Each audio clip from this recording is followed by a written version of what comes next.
So this is the instrument repair shop for the Clark County School District. We repair wind instruments, string instruments, and band instruments. A lot of the stuff that you see marching bands use on the field, specialty brass instruments, that's the instruments that I repair. This is what we live for right here. A lot of times, an instrument like this will come in with some random dents, but I don't have the valves in here right now, but when they are, sometimes they don't work. They get cranky and gummy. This instrument had fallen over, so this part here had to be taken off and reshaped, and this is kind of in the process. Right now it's a little dirty, but it'll all be cleaned up. And then this thing, this tube, was also bashed in. So that had to come off, be reshaped, and it'll be reshaped some more now that it's back on the instrument. This instrument will probably be in service for 40 years. So instruments do last a long time if they're kept up. I wouldn't say I'm a flute player, but I could play flute, if that makes sense. I could make sounds come out, and I could tell if it's working or not, and that's as far as it goes. It's really about maintenance. I like to say, as a general rule, I can repair anything. But the fun part is diagnosis. So I'll look and be like, well, this one is not working and here's why. And that's the fun part. And every flute is different. Every instrument is different. And you never know what you're gonna encounter, and that's the best part of this. How long do you guys use the same instruments, like until you retire them, or? Until they're unplayable. It really is when. Okay. And we do retire them. It's beyond economical repair.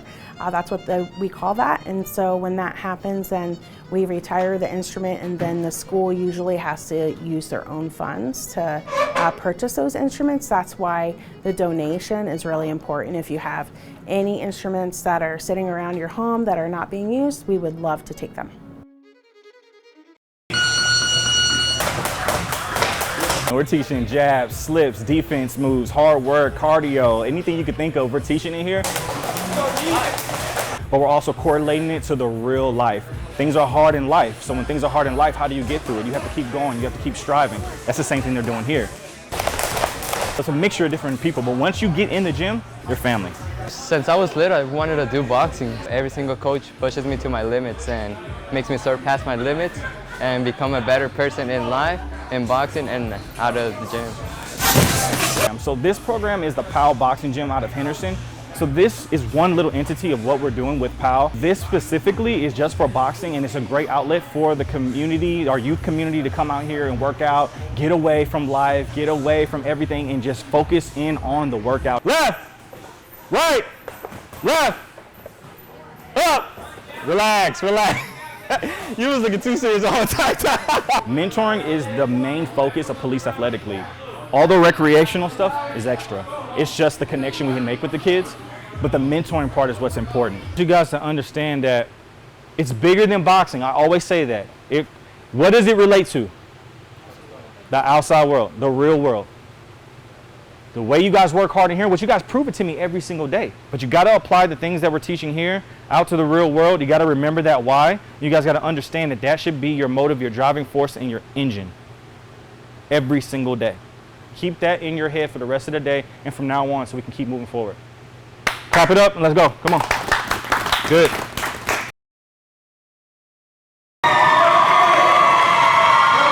I say just keep working, keep having fun. Even on the bad days, you just always gotta find a positive, just stay positive and stay humble. We're working on the ranking.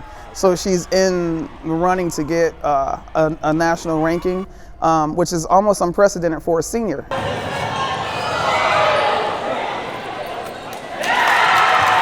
You usually get those when you're like a freshman or a sophomore. They already have them for the class of 2026. And here we are, you know, with that pandemic year shut down, she lost a year of basketball on the varsity level, and she's had to make up for it in just 2 short years, and she's doing a great job doing that.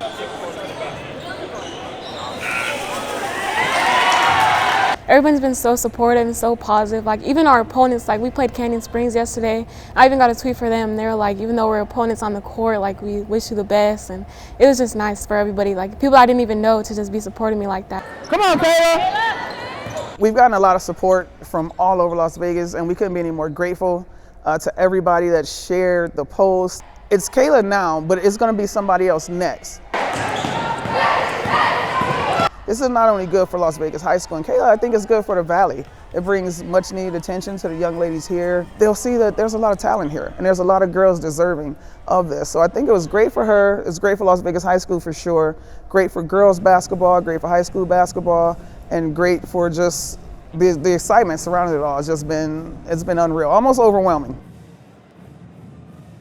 I was right there next to you. I heard the pop. I had dog blood on me. Did you not think about me? Johanna Rivas, her 12-year-old son, and their 2-year-old dog, a boxer named Pickle, were in front of their house on Sunday afternoon. A beautiful, sunny day. Pickle was being groomed. He was leashed up to the bottom rail on her pickup truck. My dog saw his, ran this way, and the leash popped. As a man jogged by with his own dog, Pickle ran up to them. I ran after my dog, and he was saying, get your dog, or I'm going to shoot him. Johanna says she ran up begging the man not to shoot, saying Pickle wasn't attacking, just interacting with the other dog. He starts punching my dog and kicking my dog, and I said, stop punching and kicking. But the dogs are wrestling, and I'm just chasing my dog. And then Johanna says it happened quickly. The man pulled out a loaded gun. 3 gunshots rang out. In the middle of the street, in the middle of the day, captured in the audio of Johanna's doorbell camera.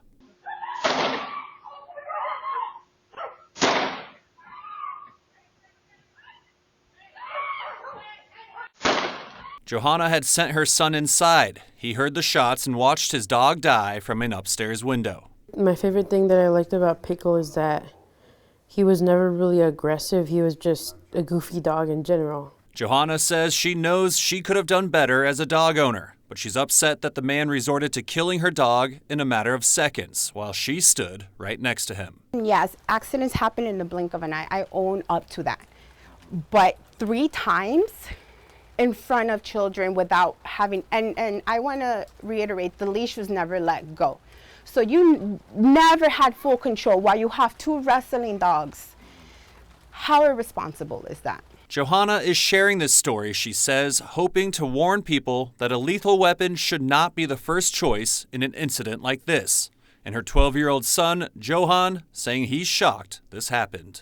I'm not really scared. I'm just now more uncomfortable to go walking because I usually walk home and I walk around the neighborhood.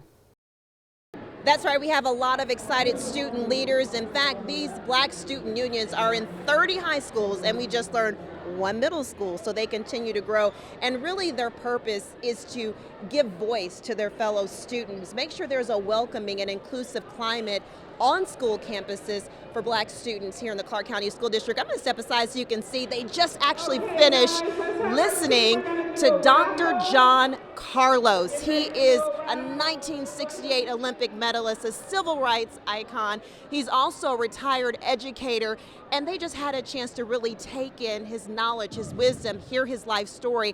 You're probably familiar with the iconic image of him standing on the Olympic platform, raising his fist along with fellow Olympian Tommy Smith in protest of the racial and economic oppression of black Americans in this country. So what a treat it was for these students to hear from a legend like Dr. John Carlos. And in fact, we had an opportunity to speak with him a little bit earlier.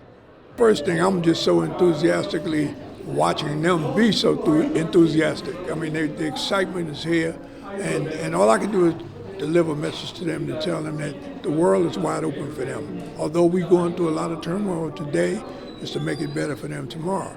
But my question to them would be, whether you prepared for tomorrow? Are you well-rounded? Do you realize that life is a game, and you can't win the game if you don't realize that you're in a game? So education and everything else is involved. And this came as a surprise to Dr. Carlos, but the Black Student Unions presented him with a Lifetime Achievement Award with the iconic fist as part of his trophy. Really a memorable moment. And he even signed the canvas of that iconic picture in which he stands on that Olympic platform and had an opportunity to interact with the students. I mean, just an incredible experience for these students to take in, and one they soon will not forget. And again, as you heard earlier, the public will have a chance to meet Dr. John Carlos, as well as educators meeting. That would be tomorrow, Saturday. They're going to be able to do that from 12 to 2 o'clock at Las Vegas Academy. So there's an opportunity for you, the public, to meet this Olympian and civil rights icon, Dr. John Carlos. Reporting from Cheyenne High School, Crystal Allen, back to you. Pop, pop, pop. Pickleball. Nearly 9 million people in the U.S. play it, and probably love the sound. But there are those who don't, and they'd prefer the sound is nowhere near them. We have 2 more houses in the cul-de-sac, and they want to put the pickleball courts right there. The city of Las Vegas is looking to build a regional pickleball complex with 30 courts using a $12 million grant from the BLM. We do not hate pickleball. I think it's amazing. I love it. I would probably play it if I had more time. We just don't want it directly across the street from our home. But the homeowners here have a quiet lifestyle, fearing not only the noise, but the traffic, lights, and commotion a complex would bring. If it goes up, we're probably going to move because I'm familiar with the sound, and I don't know. I'm so frustrated right now. This is like my last resort. Years in the making, City Council finally set to vote on the BLM agreement Wednesday. Residents also fear for their property value, pleading officials to stop the project. I was reminded that the councilwoman does not want to lose a $12 million funding.